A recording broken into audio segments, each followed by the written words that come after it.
حضرت ابراہیم علیہ السلام نے جب اللہ کے حکم سے خانہ کعبہ کی تعمیر شروع کی تو ایک وقت آیا کہ دیواریں سر سے اونچی ہونے لگیں۔ حضرت ابراہیم علیہ السلام نے اپنے بیٹے حضرت اسماعیل علیہ السلام کو حکم دیا کہ کوئی پتھر لے کر آؤ جس پر کھڑے ہو کر خانہ کعبہ کی دیواریں اونچی کی جا سکیں۔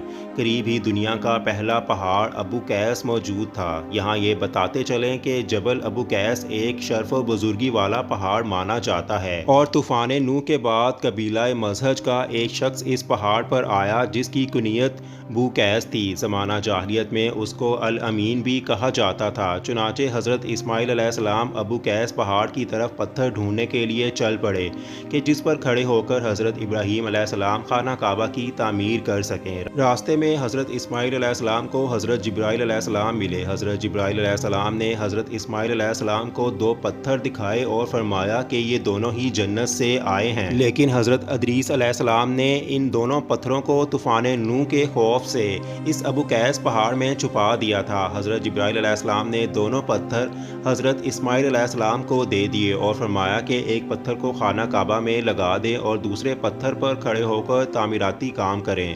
جس پتھر کو خانہ کعبہ میں لگایا گیا اس کو حجر اسود کہا جاتا ہے، اور جس پتھر پر کھڑے ہو کر حضرت ابراہیم علیہ السلام نے خانہ کعبہ کا تعمیراتی کام کیا اس کو مقام ابراہیم کہا جاتا ہے۔ ترمذی، احمد، حاکم اور ابن حبان کی روایت ہے کہ رسول اللہ صلی اللہ علیہ وآلہ وسلم نے فرمایا، حجر اسود اور مقام ابراہیم جنت کے دو یاقوت ہیں اور اللہ تعالیٰ نے ان کی روشنی مٹا دی ہے۔ اگر ایسا نہ ہوتا تو یہ دونوں پتھر مشرق و مغرب کو روشن کر دیتے۔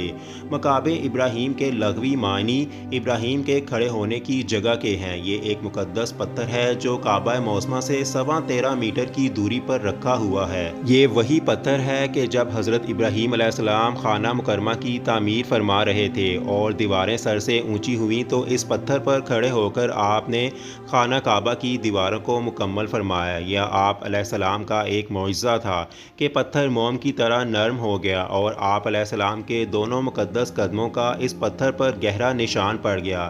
اس پتھر کا بھی یہ معجزہ ہے کہ جب حضرت ابراہیم علیہ السلام اس پتھر پر کھڑے ہو جاتے تو یہ پتھر خود بخود ہوا میں اڑنے لگتا اور خانہ کعبہ کی دیواروں کی طرف ہو جاتا۔ اس طرح حضرت ابراہیم علیہ السلام آسانی کے ساتھ مزید پتھر لگاتے جاتے اور خانہ کعبہ کی تعمیر فرماتے جاتے تھے۔ اب پتھر پر انگلیوں کے نشان نہیں ہیں کیونکہ پہلے یہ پتھر کسی فریم یا باکس میں محفوظ نہیں تھا اور لوگ برکت حاصل کرنے کے لیے اسے چھوتے اور چومتے تھے، اس لیے انگلیوں کے نشانات باقی نہ رہے۔ 20ویں صدی عیسوی میں اس پتھر کو چاندی کے صندوق میں رکھ کر اوپر ایک گنبد جیسا 18 مربع میٹر کا کمرہ بنا دیا گیا۔ چونکہ یہ کمرہ طواف میں رکاوٹ بنتا تھا اس لیے اس کی جگہ شیشے کا ایک خول تیار کیا گیا اور اس پتھر کو شاندار کرسٹل میں رکھ کر آس پاس سونے کا پانی چڑھا ہوا جالی لگا دی گئی۔ باہر 10 ملی میٹر بلٹ پروف شیشہ لگا دیا گیا جو بلٹ پروف ہونے کے ساتھ ساتھ ہیٹ پروف بھی ہے۔ خوش نصیب حضرات آج بھی اس مبارک پتھر کی زیارت کرتے ہیں۔ حضرت ابراہیم علیہ السلام کے قدموں کے نشان کی بدولت اس پتھر کی فضیلت اور عظمت میں چاند لگ گئے۔ اللہ تعالیٰ نے اپنی کتاب قرآن مجید میں اس کی عظمت کا خطبہ ارشاد فرمایا جس کا ترجمہ ہے کہ اور یاد کرو اس وقت کو جب ہم نے خانہ کعبہ کو لوگوں کے لیے ایک مقام رجوع اور مقام امن مقرر کیا اور مقام ابراہیم کو نماز کی جگہ بنا لو۔ ایک اور جگہ فرمایا یعنی خانہ کعبہ میں خدا کی بہت سی روشن اور کھلی نشانیاں ہیں۔ ان نشانیوں میں سے ایک بڑی نشانی مقام ابراہیم ہے، اور دوسری جگہ اس پتھر کی عظمت کا اعلان کرتے ہوئے اللہ تعالیٰ نے فرمایا، اور ابراہیم کے کھڑے ہونے کی جگہ کو نماز کا مقام بناؤ۔ 4000 برس کے طویل زمانے سے اس بابرکت پتھر پر حضرت ابراہیم علیہ السلام کے مبارک قدموں کے نشانات موجود ہیں۔ اس طویل مدت سے یہ پتھر کھلے آسمان کے نیچے زمین پر رکھا ہوا تھا۔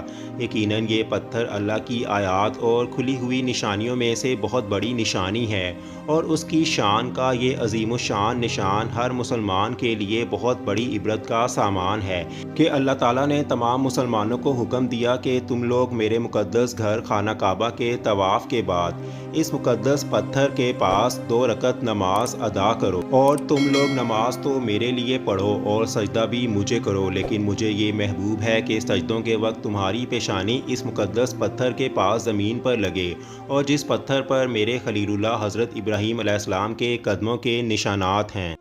اللہ تعالیٰ سے دعا ہے کہ نبی کریم صلی اللہ علیہ وآلہ وسلم کے اسوہ حسنہ پر عمل پیرا ہونے کی توفیق عطا فرمائے، آمین۔